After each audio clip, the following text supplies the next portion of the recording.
and your collaboration with Wells Fargo is aiming to celebrate diverse small businesses and upcoming filmmakers as well.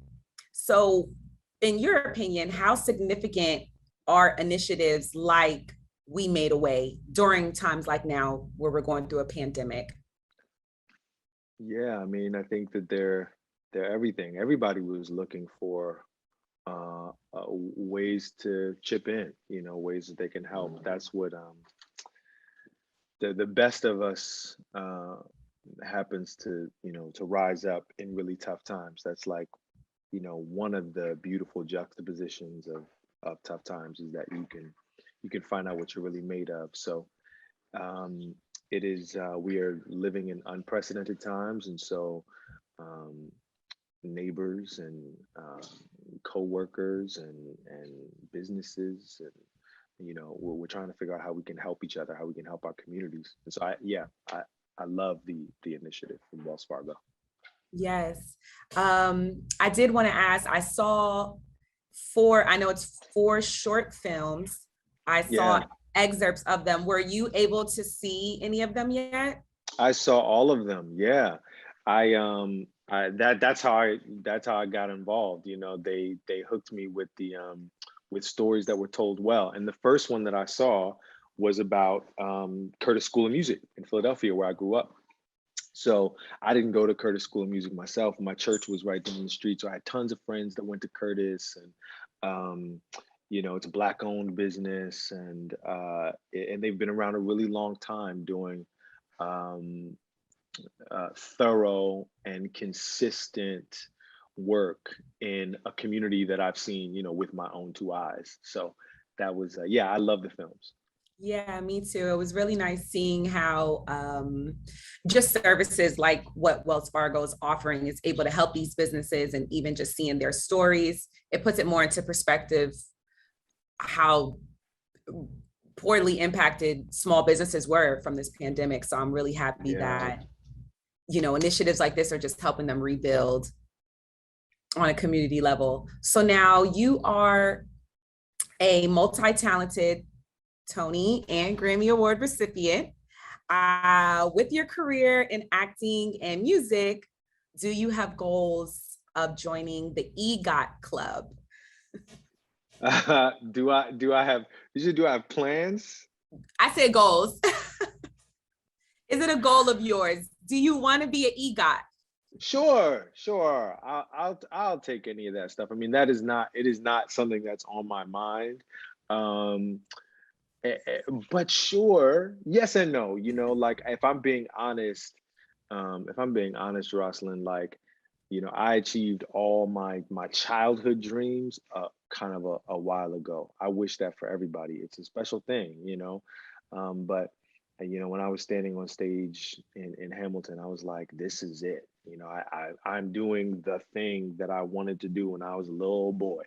So all of this stuff, lovely conversations like this, partnering with Wells Fargo, being able to help, having a platform, being able to help people, I'm in Europe right now working on this film. I mean, all this stuff is like gravy. I thought I was gonna do, show, be if I was really lucky that I would be in one Broadway show for a really long time. So all this stuff is gravy. But if what do I have now? I have the E and the G. So if the O and the T want to come, oh no, what do I have? I have the G and the G and the T. And the T. Yeah. If the EO wants to Yeah. come, it can come on. The EO can come on. Yes, I know. I'm here for it. And but so between acting in film, television, being on Broadway, as well as making your own music, #1 jazz albums, all while being a husband, a father. I saw you also you celebrated your birthday recently. Happy belated. Yes, thank you. I wanted to know, we're living in a remote life now. People are readjusting to the new forms of work and time management. How do you manage all of the hats that you wear? Um, how do I manage them? Like, I really do try to um practice like being as present as I can be. You know what I mean? Like if I'm here with you, I'm here with you, you know, for these minutes that we get to have together. And then as lovely as this has been, like when this is over, I'm in the next moment. You know what I mean? Like it's like moment to moment, trying to bring all that I have and all that I can to each project and each moment. And certainly the time that I have with my family in those moments, just bring all of myself. You know, I wanna go on a want to go on a little like social media and technology diet a little bit even more. I've been away from my family for a bit, so you catch me on like I'm forgive me if I wax poetic a little bit.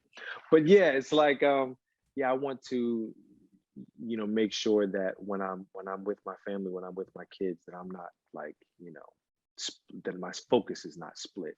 That I'm like, you know, let me just handle this email, let me just handle this because it's too important. Yeah. So that anyway, that's how I don't always do it well, but that's how I try to do it. I try to just be present. I like that. I'm gonna take that advice. I was, you know, I'm not there yet, but when I get Yeah. there, that's really actually what it's about, being present in each moment. Now, you authored the book Failing Up, which I like that. That's a cool title. Thank Can you. you touch on the type of principles you discussed in the book, like, and how they relate to initiatives like what you're doing with Wells Fargo? Mm. We Made a Way, you know, rebuilding, coming back from challenges. Yeah, I was thinking about that. You know, I wrote my book a few years ago, and I wasn't thinking of it really in reference to my book. I had another friend that had written a book and it was coming out. You know, they had a, you know how that is. You're a journalist. You know, like sometimes you got something that's coming out, and it's like it's in the middle of a pandemic. It's like, is the advice still applicable? Like, has the world changed so much that this advice is dated? Like, you know, it does this advice only work in um kind of good times? You know, I was thinking about that anyway, you know, passing thought in reference to my book. And I think I'm in a, you know, the most salient lesson in the book was the advice that I got from my mentor at a really challenging time when I was going to quit and then do something else with my life. This was about, wow, about 10 years ago. Um, and I met with him. I wasn't, you know, I wasn't acting. I wasn't working, and I didn't really know how to. I was sitting on my couch. I didn't really know how to get consistency, and like I didn't really know how to make this something that I could count on. Which is probably a situation that lots of people are in. You know, small business owners and otherwise. And anyway, he told me, you can quit. Of course, you can, and we can talk about things you might do if you quit. But I'd love to see you try first. I'd love to see you try before you quit. And I looked at him like he was crazy because I had been trying at that time already for 10 years. And what do you think I'm doing? You know, and he's like, listen, I think when you are sitting on your couch and you're waiting for the phone to ring, when the phone rings, you do great. You show up, you put on a nice outfit, you're an affable guy, you can make some things happen for yourself when the phone rings. But the phone didn't ring today, right? So what did you do for yourself in the absence of a ringing phone? Did you call anyone? Did you read anything? Did you write anything? Did you know, do the people in your life know that you're out of work, that you're looking? Have you applied for money that's possibly sitting there waiting for you? You know, it's really he got me off my couch and he showed me all the ways that I could help myself, and that yeah, that I was just ignoring half of my responsibility as a small business owner. And that was like that I had to get out there and seek it and do my best to create opportunities for myself. And it was really simple and really challenging still, but for me anyway, yeah, it changed my whole life, my whole life. Wow. Yeah. I mean, that was perfect because it's like we talked about your book, but it actually is exactly what you and Wells Fargo are doing. You know, these resources are available. And I know like we're in challenging times, and as a business owner, you might feel defeated, but take advantage of these kind of opportunities because they're here. So just for my last question, I wanted to know who were some of your role models, because you've done so much. So I just want to know, like, who did you look at when you were growing up as a role model? Yeah. And in what ways, aside from like things like this, but in what ways are you paying it forward to the next generation of Mm. performers like yourself? Who was I looking at? I mean, I was looking at like, the big pop stars of my day, of my youth. I'll date myself a little bit, but it was like, Bobby Brown, Belle Biv DeVoe, Boys to Men, um, who at the time in their day, those were not terrible role models. They were good role models. And they were guys out there that were living their dreams and looked like they were having a lot of fun doing it. So those are my role models. And um, yeah, later on I found like, Gregory Hines and Ben Vereen and those kind of cats, Sammy Davis Jr., of course, those kind of cats. As I started to really drill down and study my history, I started to see that there were lots and lots of heroes that lots more heroes that I could, look up to than just like the people I was hearing on the radio. Um, but listen, I look for every opportunity, every opportunity. I'm not hard to find, and young brothers and sisters seek me out often when they get out of school and they're looking for ways to get started, or what the things that what I think about ways they should stay inspired.